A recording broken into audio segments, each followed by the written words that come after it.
सबने squid game देखा होगा शायद से। तो स्क्विड गेम एक्चुअली एक रियल केस से इंस्पायर्ड है।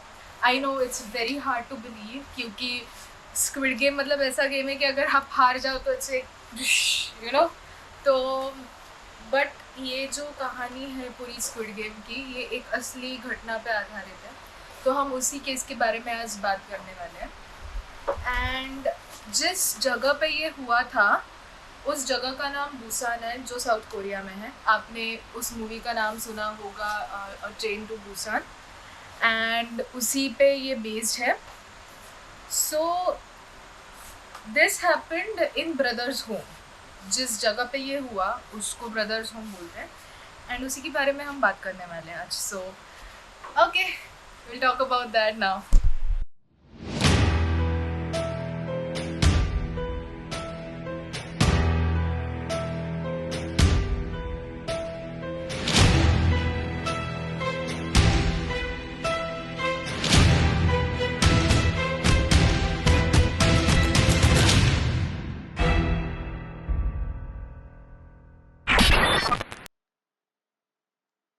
तो हम कहाँ पे थे? हाँ, सो स्क्विड गेम, ये जो कहानी है, it is based on actual stories जो ब्रदर्स होम में हुई। तो साउथ कोरिया में 1988 में 1988, so this is way back. ठीक है, this is like what now 35 years ago, 35 45 years ago, right? 35 45 years ago, उस समय की बात है। और at that time south Korea में ओलंपिक्स होने वाले थे। तो होस्टिंग ओलंपिक्स मतलब जिस भी कंट्री बिडिंग होती है ओलंपिक्स, और ओलंपिक्स की बिडिंग में जो भी कंट्री जीतती है वो कंट्री अपने देश में ओलंपिक्स होस्ट करे। ठीक है, तो why hosting an Olympic is important for a country? वो जरूरी इसलिए होता है ताकि बहुत सारे फैक्टर्स होते हैं। खर्चा बहुत होता है, पूरा नया इंफ्रास्ट्रक्चर बनाना पड़ता है क्योंकि सारे स्पोर्ट्स अलग होते हैं जो But it is economic disaster. It is now. But जब नए कंट्रीज बन रहे थे, जब नए सुपर पावर्स उभर रहे थे, तब hosting an event was very important, क्योंकि it is like positioning your country as a big country कि आपकी कंट्री केपेबल है, आपकी कंट्री में सारा इंफ्रास्ट्रक्चर है, ये सारा दिखाने के लिए। ये एक सॉफ्ट पावर के इम्पैक्ट्स पड़ते हैं और हार्ड पावर के भी इम्पैक्ट्स पड़ते हैं। सॉफ्ट पावर का मतलब होता है कि एकदम हल्के तरीके से आपकी कंट्री का नाम या उस सिटी का नाम जानने लगते हैं लोग जो जिस सिटी को जानते भी नहीं थे। और हार्ड पावर का मतलब होता है कि आपकी कंट्री में इकोनॉमिकली बहुत सारा पैसा आता है, इन्वेस्टमेंट्स आती है, टूरिज्म बढ़ता है, ये सारी चीजें होती है, इसको हार्ड पावर बोलते हैं। तो ही इज राइट इन अ वे, आई से like at a very correct extent कि अभी it's a 90%. yes, now it is definitely an economical disaster because internet is such a huge thing कि अभी आपको इतना बड़ा इवेंट होस्ट करने की जरूरत नहीं है आपके कंट्री को बड़ा बनाने के लिए या फिर दिखाने के लिए कि और country is capable of something. पर ये बात हम 1988 की कर रहे थे। उस समय पे लोग जानते भी नहीं थे ये सारी चीजें। और जैसे हम पाकिस्तान, बांग्लादेश और नेपाल है, we are bordering countries and we sort of have that the rivalry between us कि हमें दिखा रहा है कि हम उनसे ज्यादा बेहतर है, स्पेशली जब हमारा पार्टीशन हुआ था। तो और जैसे रशिया और यूएसए में भी कोल्ड वॉर चल रहा था कि ज्यादा बेटर कौन है, यूएसए बेटर है या रशिया बेटर है। वैसे ही कंट्रीज ये सारी चीजें करती है ताकि वो दूसरों को बता पाए कि we are strong, we hold a power, right? तो उसी वजह से South Korea planned to host Olympic because it wanted to show its counterpart North Korea कि दे आर पावरफुल। उस समय पे साउथ कोरिया कोई नहीं जानता था। एंड ये बात बतानी बहुत जरूरी है कि उस टाइम पे साउथ कोरिया में एक डिक्टेटर का राज था। डिक्टेटर का मतलब तानाशाह। तानाशाह था। उस समय पे कुछ डेमोक्रेसी नहीं थी, there was no voting and all that. It was a complete dictator run state, dictator run country. And now about आप पूछ रहे होगे कि ओलंपिक्स का और ब्रदर्सों का क्या कनेक्शन है। मतलब हम बात करें कि स्क्विड गेम की इंस्पिरेशन के बारे में, स्क्विड गेम कहाँ से इंस्पायर हुआ। जिन लोगों को जो पता नहीं है, आई एम सरप्राइज आपको पता नहीं है स्क्विड गेम के बारे में, बट जस्ट एक ब्रीफ में I would like to tell you कि स्क्विड गेम है क्या। तो ऐसे सोचिए कि this is set of games, मतलब एक आदमी है, वो सूट बूट पहन के अपने सबवे पे जाता है। सबवे का मतलब मेट्रो स्टेशन पे जाता है, और जो बंदे वहां पे बैठे होते हैं या सो रहे होते हैं सबवे पे, उनको जाके पूछता है कि आपको मेरे साथ एक खेल खेलना है, एंड दे ले आप प्लीज बता मत करो, लेकिन आप just leave me alone. But he's like, no, if you play this game with me, अगर ये खेल आप मेरे साथ खेलोगे, तो अगर आप जीते तो मैं आपको $1 दूंगा, या फिर आप सोच लीजिए $100 दूंगा, और अगर आप हार गए तो मैं आपको एक थप्पड़ मारूंगा। And he was like okay, क्योंकि वो आदमी बहुत शातिर था जो सूट वूट पहन के आता था। वो आदमी उन्हीं लोगों को टारगेट करता था जिनके पास पैसा नहीं था, तो वो लोग एक्साइट हो जाते थे पैसा सुन के। लाइक ओके, तो अपनी इज्जत को दांव पे लगा के कुछ चंद हजार रुपए जीत के वो खुश हो जाते थे। एंड फिर वो बंदा उनको एक कार्ड देता था और बोलता था कि आप इस कार्ड पे अगर आपको इंटरेस्ट है इस चीज में पार्टिसिपेट करने को, तो आप ये card low and you contact me. And they were like okay. तो फिर वो जाता है घर पे, एंड जो हमारा मेन लीड है स्क्विड गेम का, हम सीरीज के बारे में बात कर रहे हैं अभी, उसका नाम गीहून है। तो गीहून घर पे जाता है एंड वो थोड़ा सोचता है, थोड़े धक्के खाता है, और इकोनॉमिकली लाइक ठीक है, मैं भी शायद वर्थ इट है, क्योंकि थप्पड़ मारने के लिए उसने मुझे इतने $1000 दिए, पता नहीं शायद से ये कुछ जो भी है, मैं कॉन्टैक्ट करके देख लेता हूँ क्या है। वो जाता है और फिर उसे पता चलता है उसके साथ ऐसे ही करीबन 450 लोग हैं जो उस खेल में खेल रहे हैं। एंड उनको पहले पहले नहीं बताया जाता, पर उस गेम का जो सबसे इम्पोर्टेंट रूल था वो ये था कि अगर आप वो खेल खेलते समय हार गए तो आपको आउट नहीं किया जाता था, आपको आउट किया जाता था। ठीक है, पहले नहीं बताया था, बाद में वहां आने के बाद बताया था, उनसे कॉन्ट्रैक्ट साइन करवाया गया था, और फिर बाद में उनको पता चलता है। बट अभी उनके पास ज्यादा इतना ऑप्शन नहीं होता है गेट से बाहर निकलने का।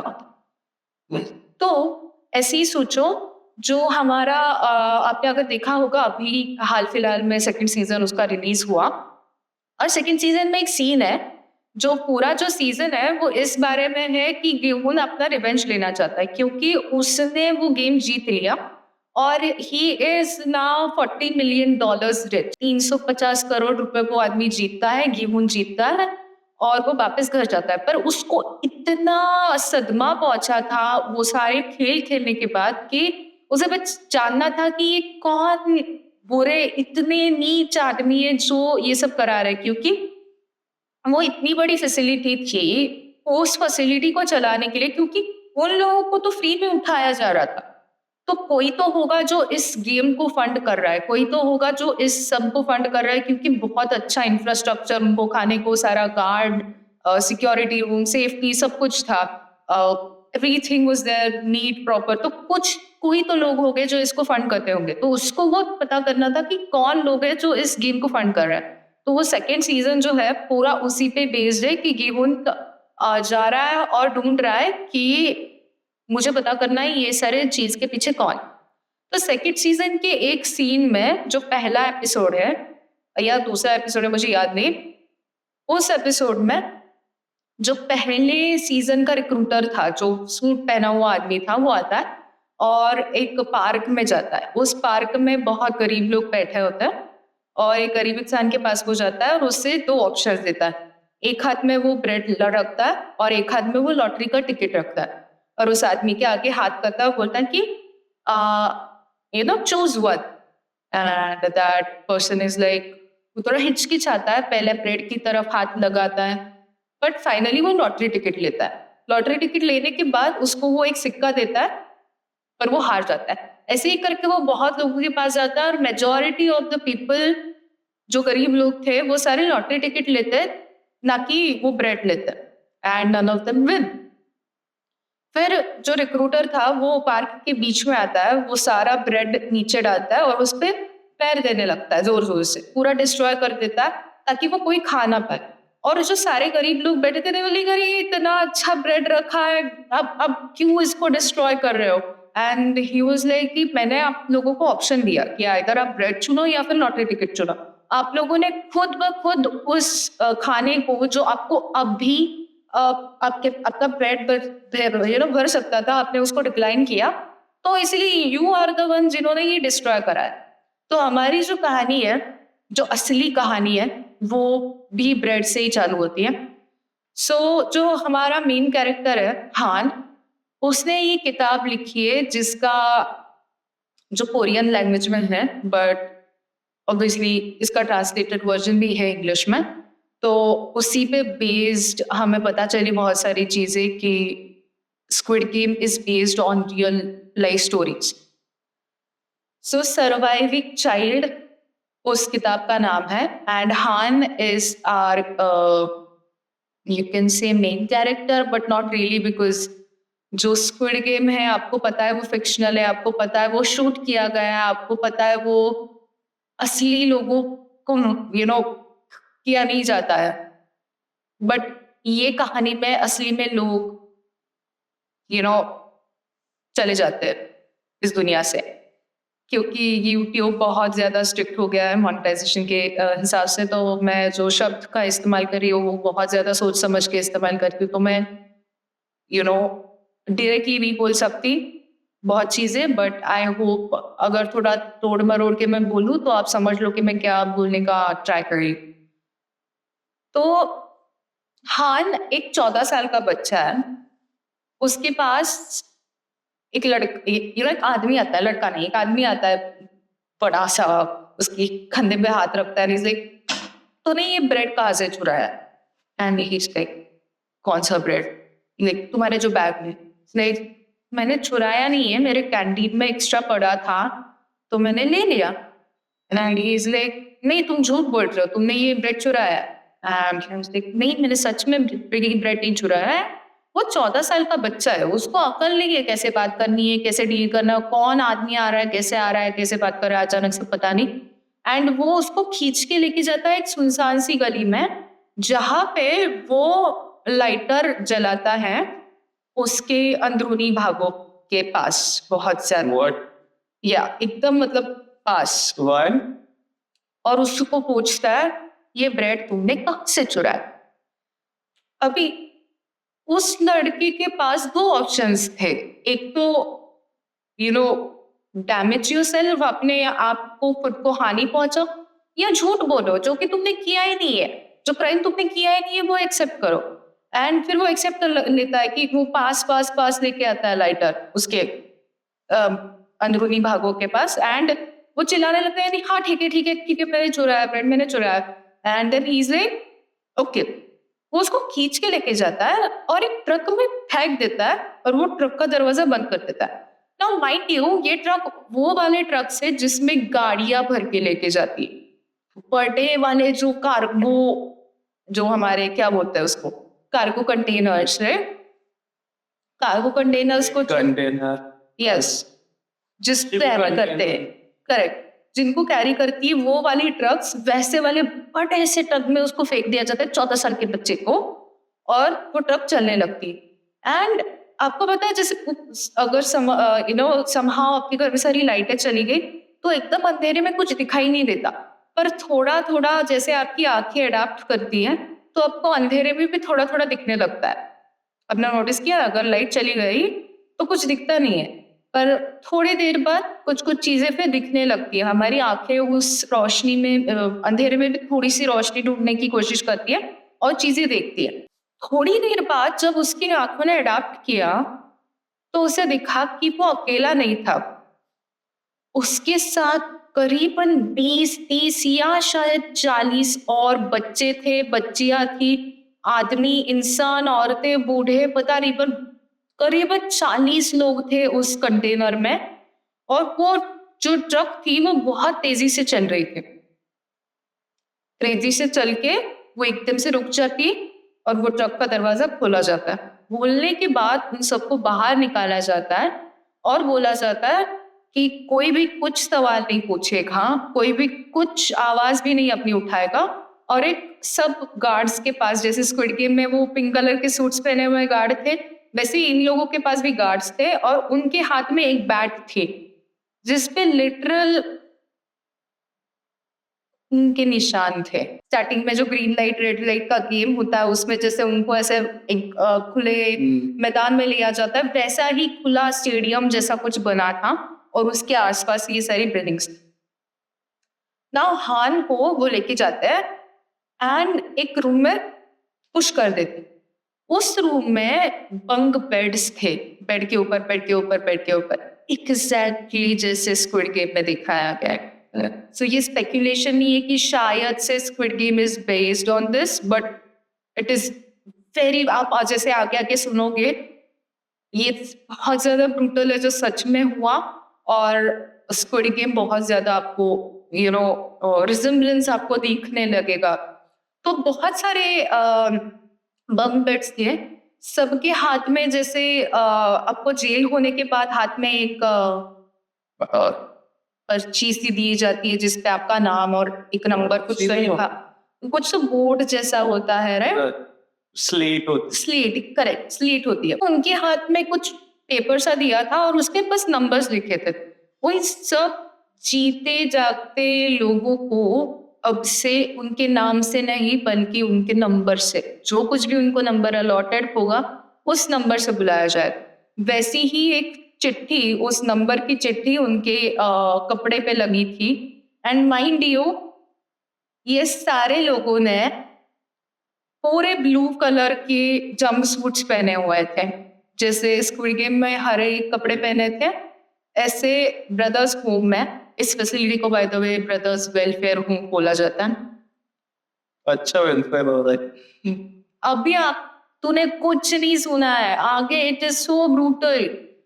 ब्लू कलर के कपड़े पहने, नीचे ब्लू ट्रैक सूट, ऊपर ब्लू जैकेट और कैपिंग नंबर, जो भी नंबर आपको अलॉटेड होगा ना। दिस इज सो से कि इतना घिनौना बात है कि उस वेलफेयर हाउस में द एजेस, जो एज था सब लोगों का, that ranged from 5-year-old kids to 65-year-old men and women।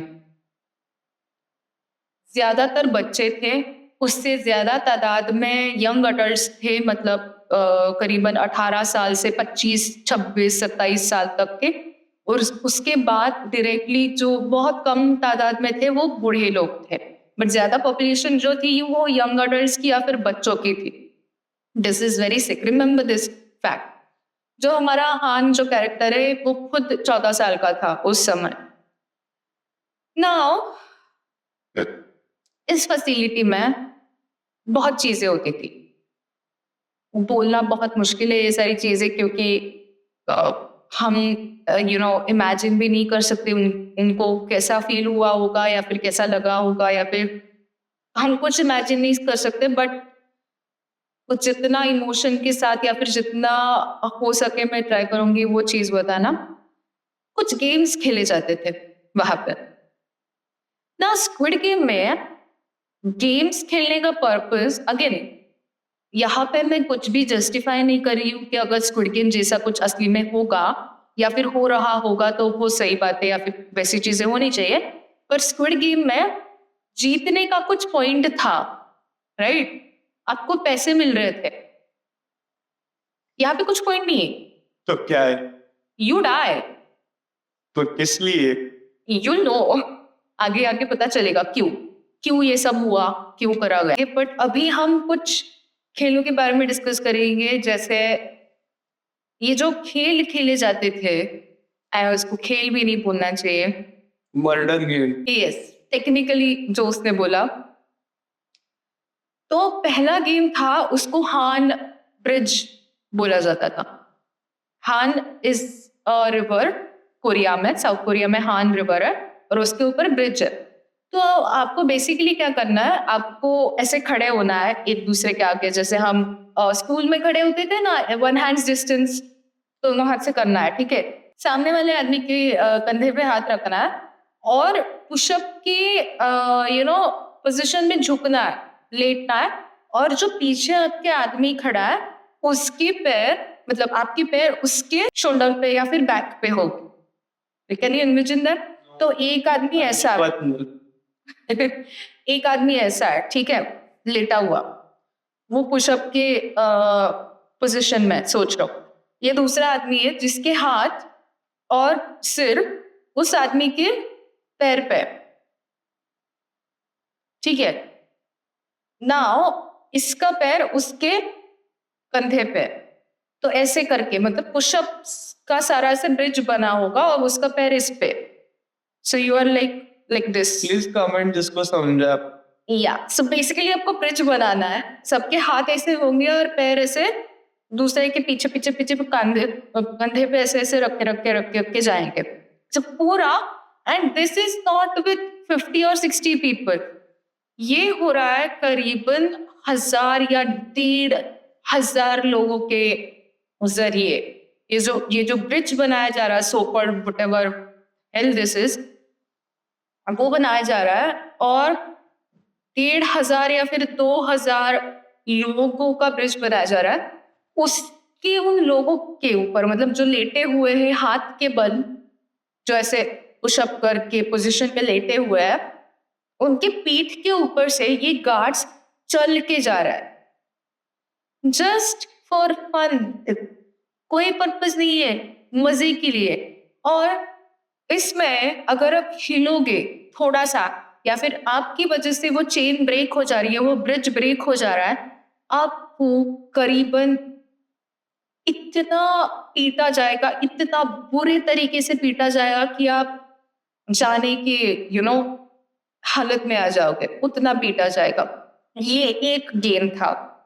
दूसरा एक गेम वहां पे खेला जाता था जिसमें एक पतली सी, मतलब नॉट पतली सी बट एक स्केल, जो हमारी पट्टी होती है स्केल, उससे थोड़ी सी फ्लेक्सिबल वुडन की स्केल, उस पर नमक लगाया जाता था और जोर जोर से जो नी है अपना नी के पीछे का जो हिस्सा होता है उस पे, और अपने तलवा जो होता है पैर का तलवा, उस पे जोर जोर से मारा जाता था।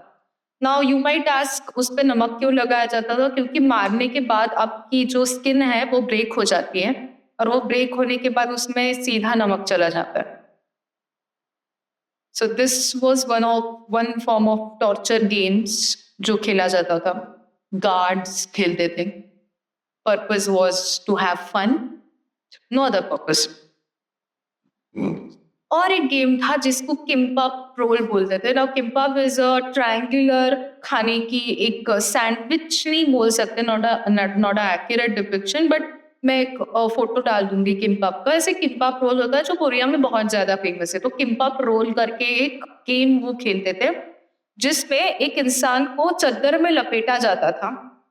चद्दर में लपेटने के बाद उस आदमी को फेंका जाता था नीचे। जैसे ही वो आदमी जमीन पे जाएगा, वो लपेटा हुआ, चद्दर से लपेटा हुआ आदमी, उसको बिना कुछ सोचे, दिमाग में कुछ भी लिए, no sympathy, no empathy, nothing at all, football को जैसे लात मारते वैसे उसके सिर को लात मारेंगे, पेट में जहां जगह मिलेगी वहां लात मारेंगे। तो जो प्लेयर्स थे, या फिर प्लेयर्स नहीं बोल सकते, जो कैदी थे वहां के, उन्होंने एक तरीका ढूंढा था कि अपने आप को ऐसे पूरा कंटॉर्ट कर लो ताकि सिर को ऐसे ढक लो ताकि सिर को ज्यादा ना लगे और पीठ और पैर आपका सारा जो कुछ भी है मार वो सह सके, क्योंकि पेट पे अगर ज्यादा या फिर सिर में ज्यादा लगेगी तो आप ऑफ हो जाओगे। तो उस वजह से उन्होंने वो तरीका ढूंढा था। वो एक गेम था जो ब्रदर्स वेलफेयर में खेला जाता था। नाउ बट ऑब्वियस चीज है ये सारी होने की। पता है मुझे ये बोलने में भी बहुत बुरा लगता है कि ये बट ऑब्वियस है, पर वहां पे छोटे छोटे बच्चों के साथ शोषण होता था। जो भी लड़कियां थी, जो भी औरतें थी, बूढ़ी औरतें थी, बूढ़े आदमी थे, लड़के थे, जवान लड़के थे, छोटे लड़के थे, छोटी लड़कियां थी, सबके साथ शोषण होता था दिन रात। जब उनका मन करे 5 साल 6 साल, बाय द वे ये जो वेलफेयर हाउस था ये 10 से ज्यादा साल चला, 10 से ज्यादा साल।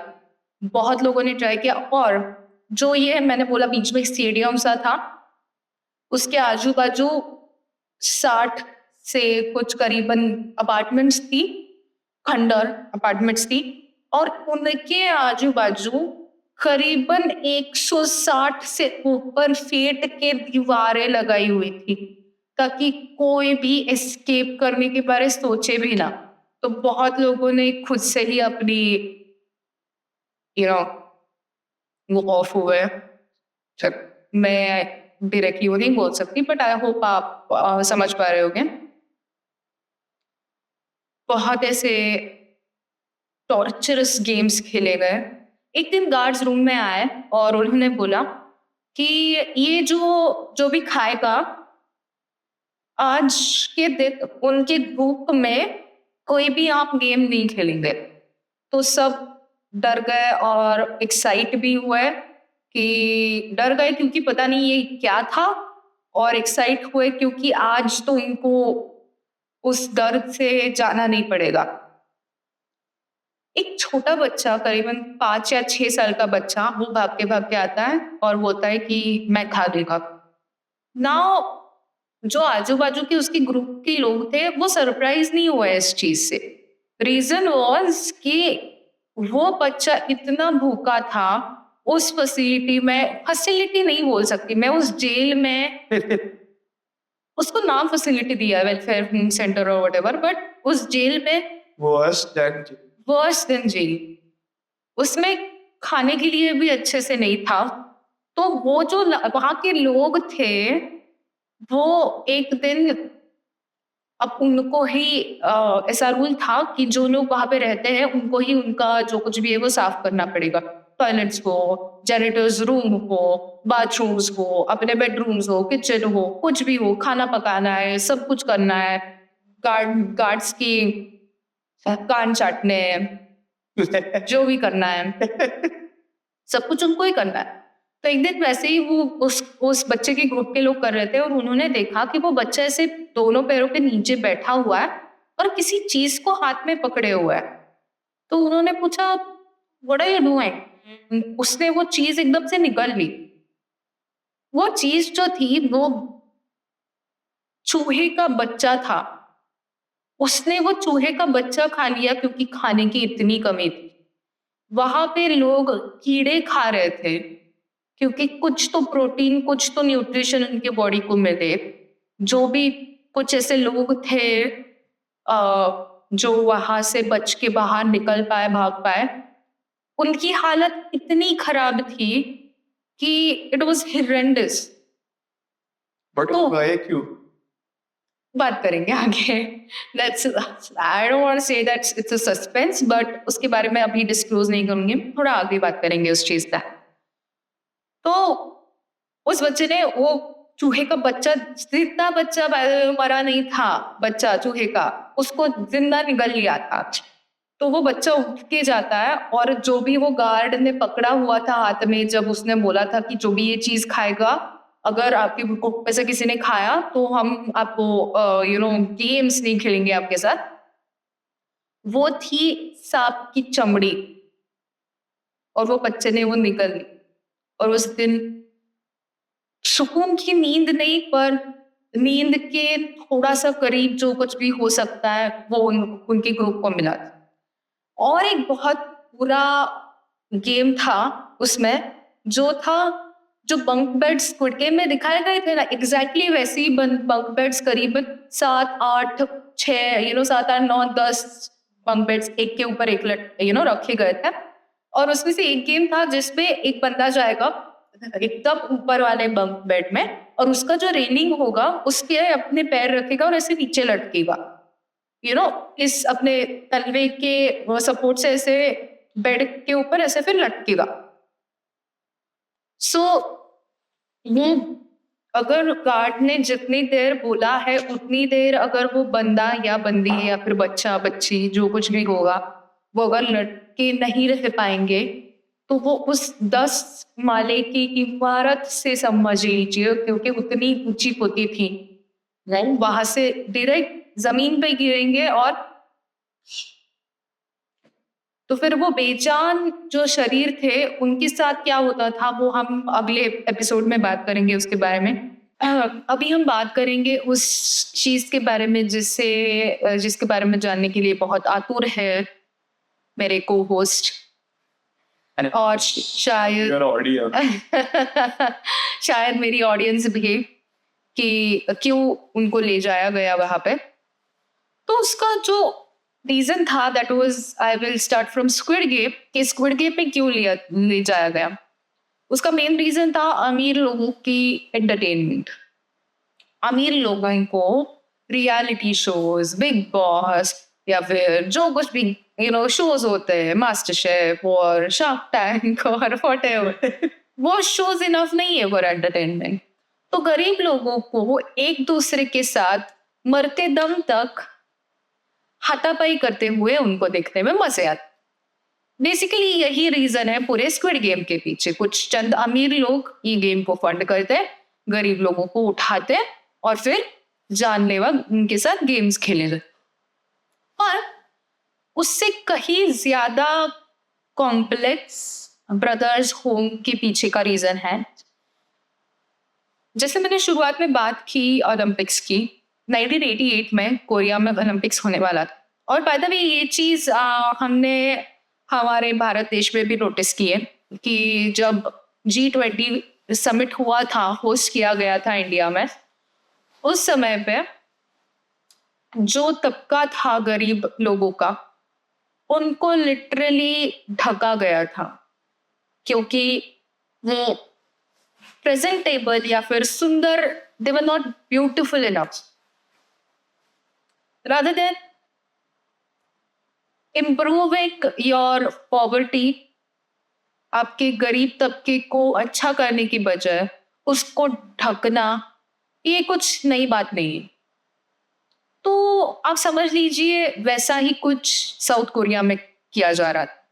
1988 के ओलंपिक्स के वक्त जब इतना बड़ा ओलंपिक्स का बिडिंग साउथ कोरिया जीता था और 1988 में होस्ट होने वाला था, सन 1980 में लोगों को रास्ते से उठाया गया क्योंकि वो अच्छे तबके के लोग नहीं थे, गरीब लोग थे। उनकी वजह से अगर बाहर के लोग अपने देश में आएंगे तो उनको पता चलेगा कि हमारे देश की एक्चुअल हालात क्या है। तो उस चीज को ढकने के लिए इन लोगों को उठाया जा रहा था। नाउ यू माइट आस्क, इस चीज का क्राइटेरिया क्या था, या फिर क्या इन लोगों को लेने के बाद उनको रिलोकेट किया जा रहा था, कुछ अलग जगह पे रहने को जगह दी जा रही थी? नहीं, मैंने बताया कहाँ ले जाया गया। नाउ इसका क्राइटेरिया क्या था, eligibility if you might say क्या थी? जिनकी दाढ़ी बड़ी हुई है, जो अनकेफ्ट लग रहे हैं, जो साफ सुथरे दिख नहीं रहे, जो मेट्रो स्टेशन पे सोते हैं, जो भीख मांग रहे हैं, जो स्कूल्स का जिनका यूनिफॉर्म कुछ फटा हुआ लग रहा है, जिन बच्चों के दांत अच्छे से केप्ट नहीं है, ब्रेसेस नहीं लगे या फिर अच्छे से उनकी केयर नहीं की जा रही। कुछ ऐसे बच्चे थे जिनके हम नहीं बोल सकते प्रिविलेज्ड माँ बाप थे, पर उनको 2 टाइम का खाना दे पाए ऐसे माँ बाप उनके थे।